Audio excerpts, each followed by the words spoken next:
class, this is my final presentation on the Alameda Naval Air Station Superfund site by Danielle Lee.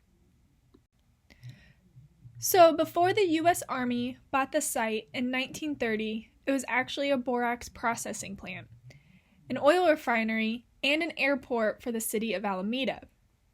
The U.S. Navy took control on the site in 1936 and was an active military base until it was closed back in 1997.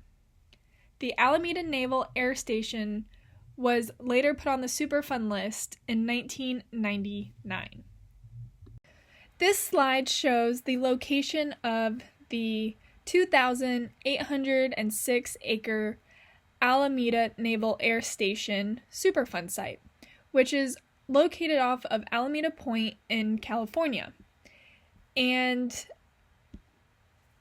it had two on-base landfills, one of the landfills being West Branch Landfill, which was about 110 acres, which has now actually been converted into a nature preserve area, along with next to it a 3-acre park called the Alameda Point Waterfront Park, which was actually the very first phase of the redevelopment process. So the current status of the site, so originally the Superfund site was actually broken down into 35 smaller different sites, and groundwater monitoring was done for the entire area. All the sites have been cleaned up and transferred to the city with the ongoing monitoring and management.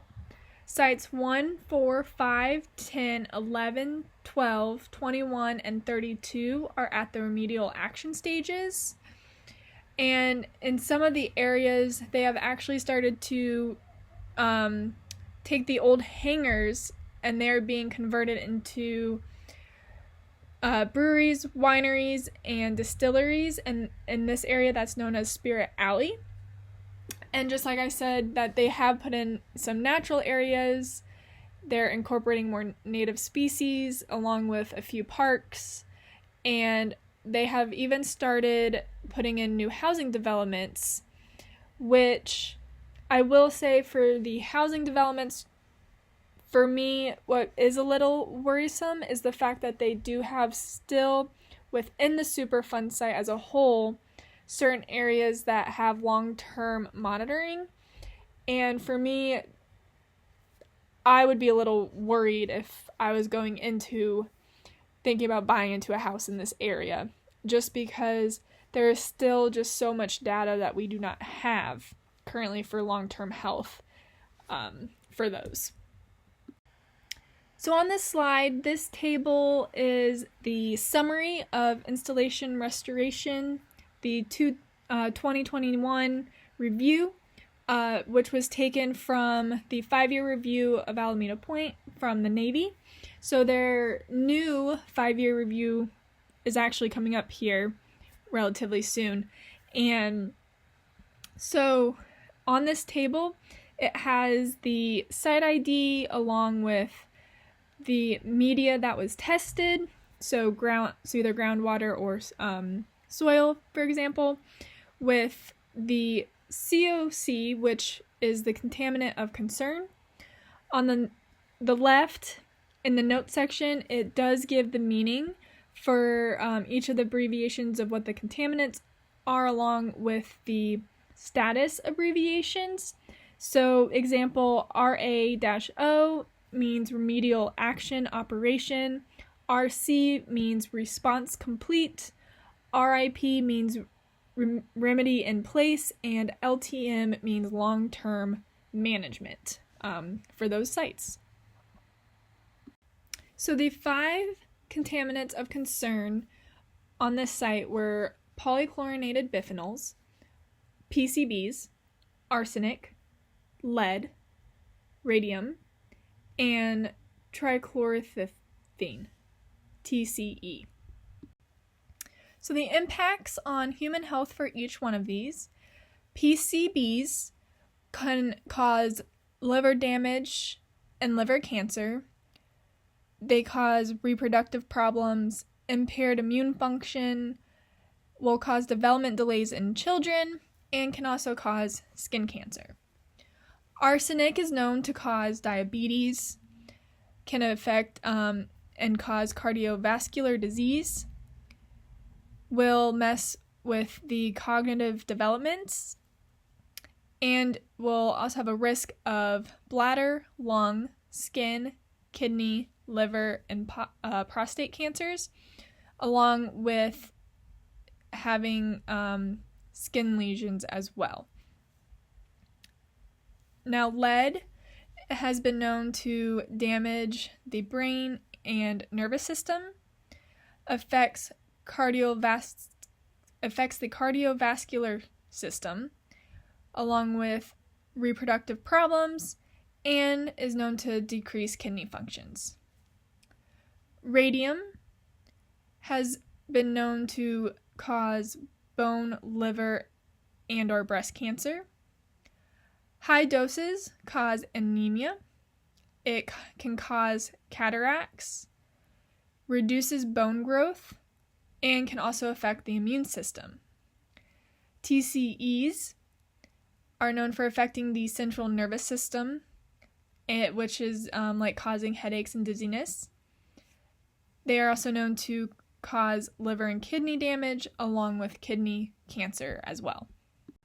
So Table 1 represents the quantitative toxicity values for the 5 main contaminants for Alameda Naval Air Station Superfund site. The 0 represents data that had no activity, while NA represents the data not measured. And the values being recorded are the minimum reference dose, minimum RFC, which is the estimated of a continuous inhalation exposure concentration, and the minimum oral points of departure, inhalation points of departure, in vitro activity, the cancer slope factor, reproductive points of departure, chronic toxicity points of departure, development toxicity points of departure, and acute toxicity points of departure. So this table shows if any of the 5 contaminants had any skin sensitization, skin irritation, or eye irritation, and the different category meanings. So the category 1 for skin sensitization means evidence in humans that the substance can induce sensitization by skin contact in a substantial number of persons. Category 2 for skin irritation means it causes severe irritation.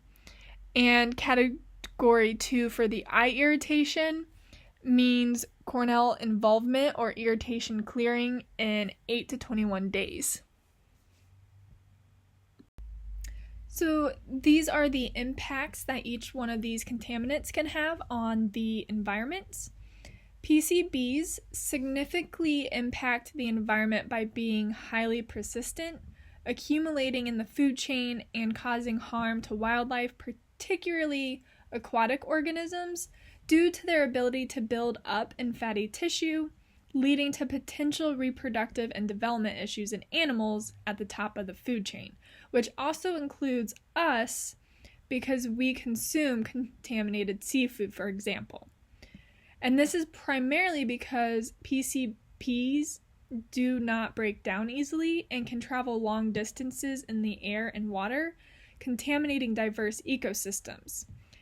They also do not readily degrade in the environment, which means they can remain present for long periods, continuing to pose a threat, and can travel long distances through air and water, contaminating regions far from their original source of release. Arsenic readily dissolves in water, leading to contamination of groundwater, lakes, and rivers, primarily through industrial waste disposal. So arsenic is highly toxic to aquatic organisms, causing mortality, development issues, and reduced reproductive rates in in fish and shellfish. Arsenic can accumulate in soil, affecting plant growth by inhibiting root development, reducing photosynthesis, and causing stunt growth. Lead can actually cause a loss of biodiversity in ecosystems, especially near the sources. It can decrease the growth and reproductive rates of plants and animals. Lead can cause neurological effects in vertebrates.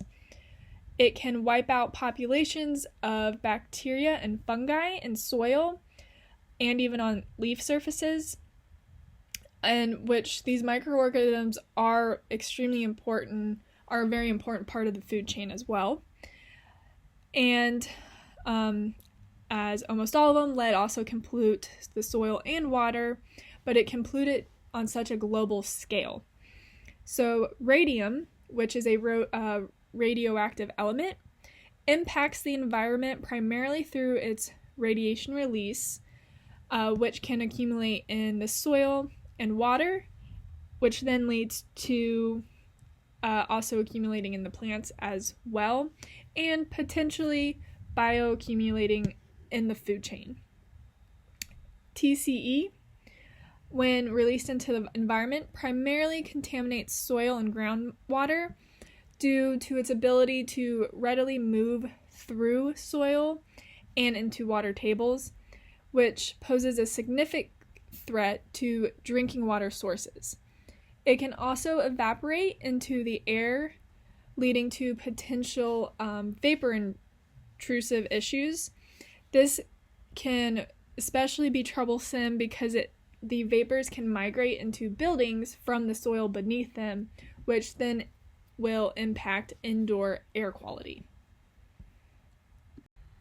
So this table 3, it represents the contaminants' average mean and the range of the bioaccumulation factors, the BCFs, for each of the 5 contaminants.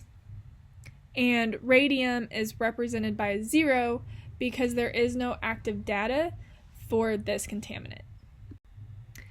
This is just a graph to give a visual of the table on the previous slide of the values and the bioaccumulation factors for each one.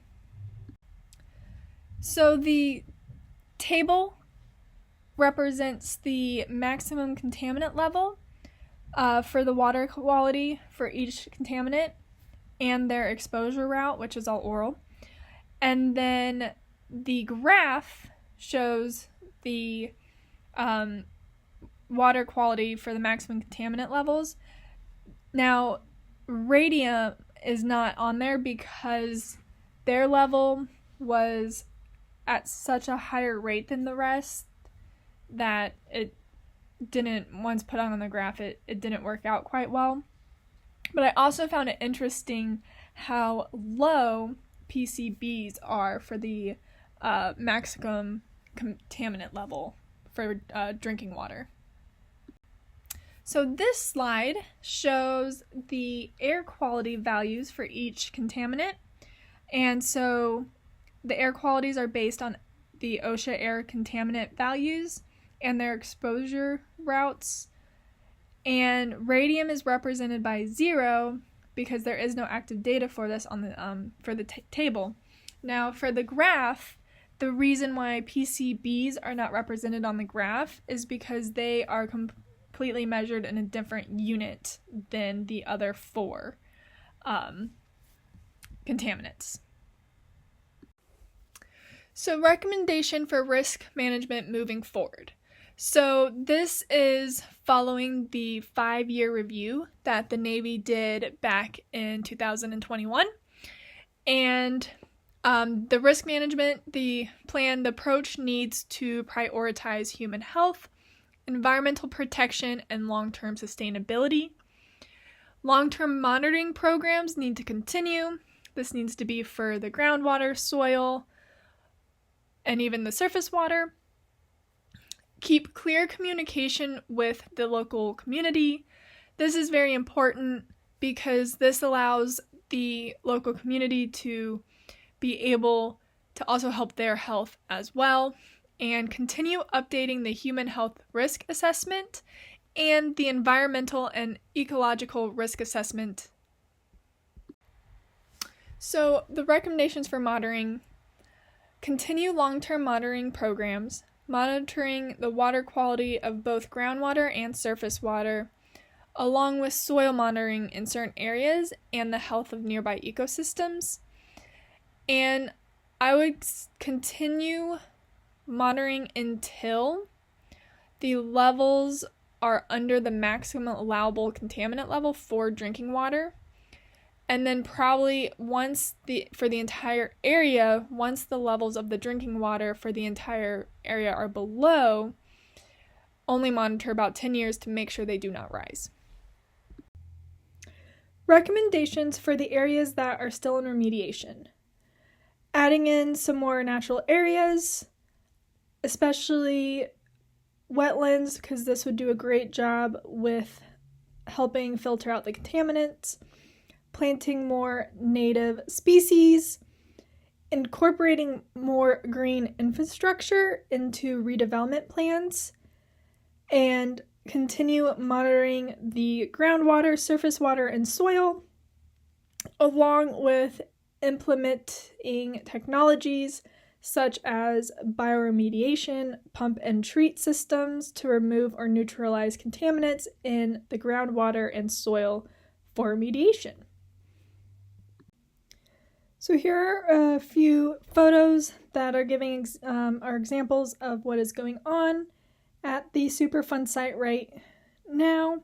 So this is Almanac Brewery, and this building used to be an old hangar on the air base that they turned into a brewery. So they have what's called Spirits Alley, and it's different breweries, wineries, distilleries all along where they've used different hangars to reincorporate and utilize the space.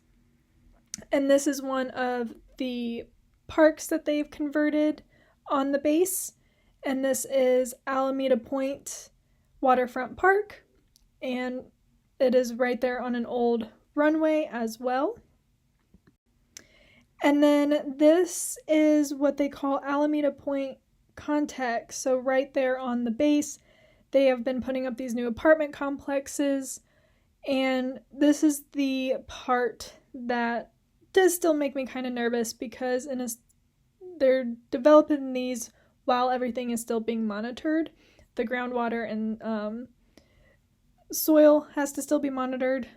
So that is where I say personally, I would feel a little iffy if I was moving into a place on top of a very well-known Superfund site. I know you can find news articles where locals have the exact same concern about this, and is it too soon? But so far, all of the testing and the data points for the site have been put into either remediation or cleaned up.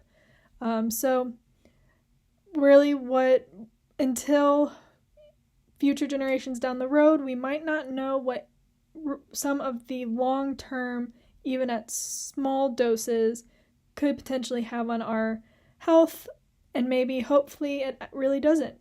But this is Alameda Navy Base. Here are the references I used throughout the entirety of the presentation. And any questions?